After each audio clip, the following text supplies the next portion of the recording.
Houdini is a 1998 film written and directed by Pen Densham, and we have a cast including Johnathon Schaech as Harry Houdini. We also have Rhea Perlman. It's because of Perlman that I became aware of this, and I thought, let's give it a go. I know basically nothing about Houdini, so I was in the mood for a bit of an education, and yes, I learned some things. I don't know if this is 100% accurate. So if anybody has any information on that, please feel free to share. But in general, I do feel like I have a better overview of Houdini's life.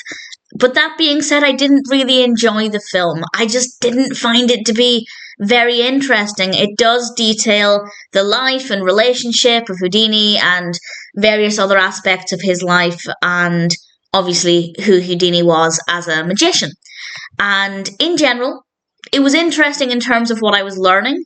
But in terms of being an interesting story, I never felt that invested in it. I never felt like I was emotionally following this journey or connecting with any of the characters. So for me, it wasn't the most thrilling experience. It wasn't terrible. I wouldn't say I was bored all of the way through. And it's not a tremendously long film.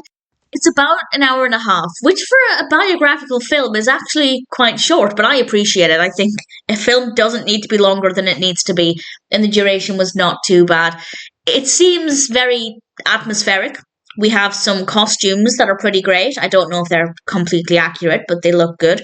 And in general, it's an okay film.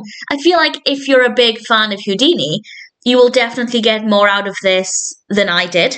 But I went into it hoping to learn some things, and I did. As I said, I'm taking it with a pinch of salt, but generally I do feel like I have a clearer picture in my head of who Houdini was and what his life was like. So yes, educational, and I definitely liked that part of it. But that being said, I didn't find it to be an entertaining film. So I didn't hate it. I didn't love it. I guess I can say that from my perspective, Houdini was an okay film. And the cast is very good. In addition to those mentioned, we also have Mark Ruffalo and Rhea Perlman. So there are a lot of positives. It does have a lot to offer. I definitely think that if you're a fan of Houdini or are particularly interested in Houdini or magic, then it will appeal to you more than it did to me. But if, like me, you're keen to get a bit of an education and you don't really know much beyond the basic facts about Houdini, then I'd say also maybe give it a go, because it definitely is interesting in that regard, if maybe not the most compelling narrative, at least from my perspective. But nevertheless, didn't hate it. I wouldn't watch it again, but Houdini is not a bad experience, and if it sounds like something that might appeal to you for whatever reason, then of course I'm happy to recommend it.